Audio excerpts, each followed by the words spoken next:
So I'm going to move into the first question. So first of all, I just want to open it up really to both of you. How positive are you about the future of fundraising and why? Stephen, let's go to you first. So I think positivity is the right question in here, because there's some number of factors that would determine whether or not you can be positive, or whether or not you take a negative view. Lots of people I know are they're glass half full, half full, half empty kind of people, and I think we do need a level of positivity around it in order to be able to understand what is likely to happen and what we want to happen, and I think they're kind of different things. So I'm positive because I think fundraising has found it's kind of found its mojo again, and it's not in the complex stuff. It's actually in the simplistic, simple essence of what fundraising was really all about. And many of us, and certainly you guys here in that, have always practiced and believed that to be something that's the case.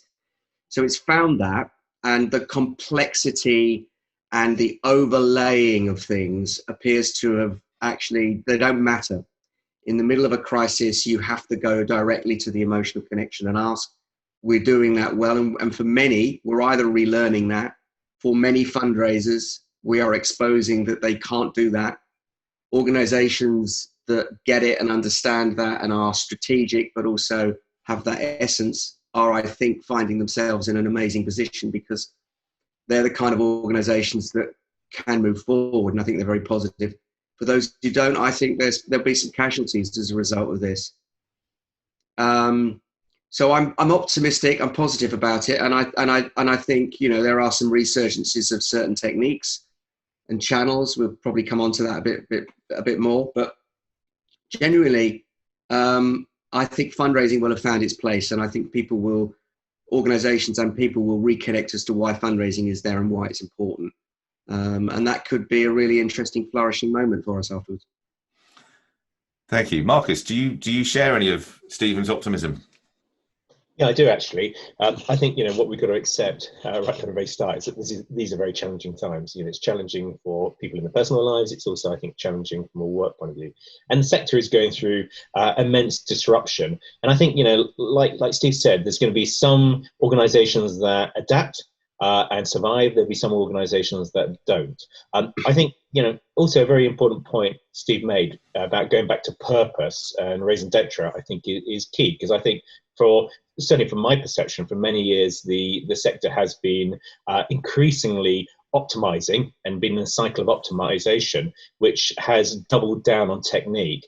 And I think in many ways, there's some I think as a sector as a whole, there's some organizations that kind of lost a sense of purpose and more focused on the technique, and as Steve said, the complexity and complication, and the industry of doing industry. Whereas I think what this is doing is it's driving innovation. It's driving people to think about what are the most important critical things. And if we just look at the fact that every Thursday people are out there clapping, what this crisis I think has brought home to so many people is that there are ordinary people doing extraordinary things. And that's a bit of a cliche, isn't it? But as well as that, it's brought back the connection of humanity. It's brought back empathy. It's brought back solidarity. And I think, they're right at the very basis of every single cause in every single not-for-profit. And I think, that I hope is a learning.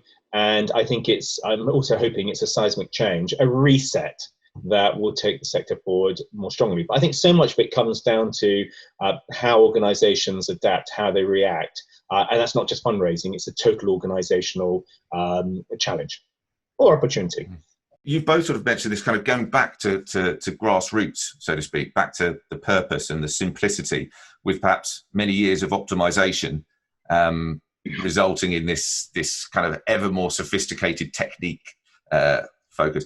How important do you think it is for charities to hold on to that simplicity and go? Yeah. Okay. So I think before the crisis, if we think about if we think about in the last 5 years, the biggest social movements, and I don't mean anything complicated by that, but I mean things that have taken light, things that that society have got behind and driven forward, they have not been through charities.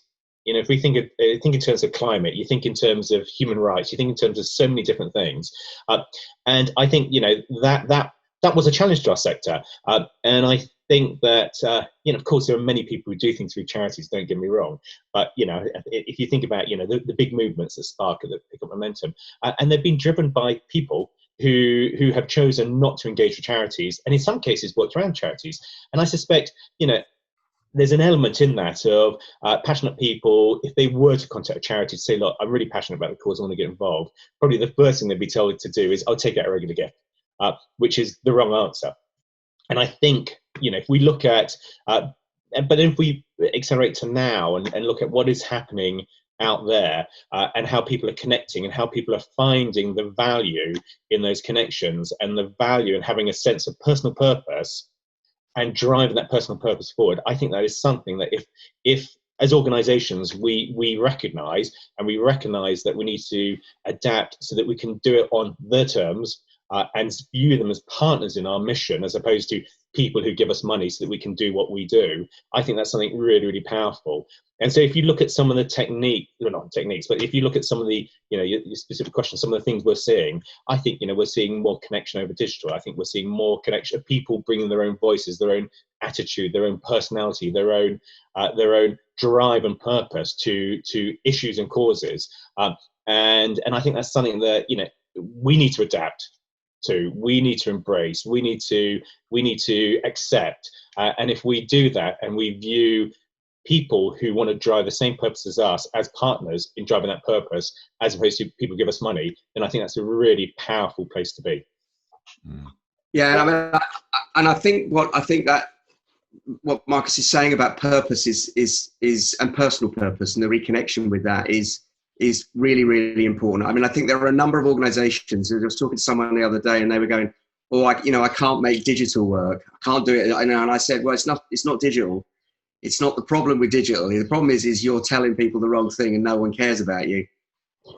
It's kind of not rocket science in that sense, but we're all very, very quick to blame the technique, and we've overcomplicated things. And I think, you know, actually it forces us in this crisis, because we have personal crisis and collective societal and global crisis at the same time, but it also forces organizations to respond to crisis, and you work out what's important and what isn't important, and you work out what you need and what you don't need. And in you know, I don't want too many wartime analogies, but they're not wrong, those wartime analogies, because in a kind of peacetime, when it settles, you won't need what you know, you will go, hang on a minute, we don't need that.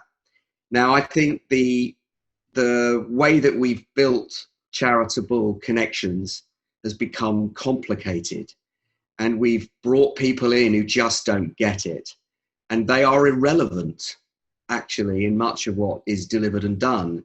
And the public kind of understand that there's an irrelevance with some people and some organizations in what they're saying, and they're distilling that and extracting that out. And organizations have to tune into where people are more directly, and they have to be able to say to them, that's relevant for you, that isn't anymore, you know, and all that. And so it brings us back to core mission. It brings us back to core purpose. Do we serve? There are only two purposes for charitable organizations. There are only two, and we've seemed to have lost sight of that. One is to serve your clients, your mission, your purpose, to deliver on that. That's your purpose. And there is only one other secondary purpose, and that's to raise sufficient funds to pay for it. The rest is all a kind of irrelevance, really, in that sense. And I think that's what's going to be happening for lots of people in organizations. All that a bit, because I think there's something about, if we think about where we are now, we're still in the sort of health crisis of the issue. The next phase will be the economic crisis. Is it not equally possible that one of the outcomes, and I have to say I'm still cautiously optimistic about the future of fundraising, but I actually can see when we hit that economic crisis, that what the two of you are talking about is the opposite of what's going to happen. People are going to get even more entrenched in technique because there'll be a short-term dash for cash. Yeah, I think you're right, Alan, and I think that's what we need to resist. Yeah, we absolutely resist that, because I think in terms of, you know, if we go back a few years and we look at, you know, the terrible crisis that you know, the tragic death of Olive Kirk, and if we look at, okay, what drove it to that point? Well, it was an overzealousness around a 4-to-1 return. It was the fact that, you know, whether you're at board level or right through the organisation, everyone's going optimize, optimize, optimize, dash for cash, and make sure the cash works really, really hard. And of course, you know, that was part of the narrative to telemarketing agencies. It was, you know, work it hard, make sure you're driving an optimal return on investment. And I think, you know, that drives an attitude, it drives a behaviour, and it, as opposed to stepping back and thinking about, you know, Steve's saying, you know, what is the fundamental purpose, and how do we hang on to that? So I hope that, you know, when we come out of this, if there is, you know, and there will be an economic crisis and we've got to deal with it, I hope what we hang on to is that absolute sense of mission, and we resist the dust for cash, because you're right. You know, I think some organisations will, some people will, and I think it's the wrong thing to do. Because also the other thing is that, you know, will it lead to a short-term spike in income, and then disenfranchisement, people getting, you know, pissed off with our sector, and then it goes back down again? I don't know. You know, we'll wait and see. But I hope there isn't a dash for cash.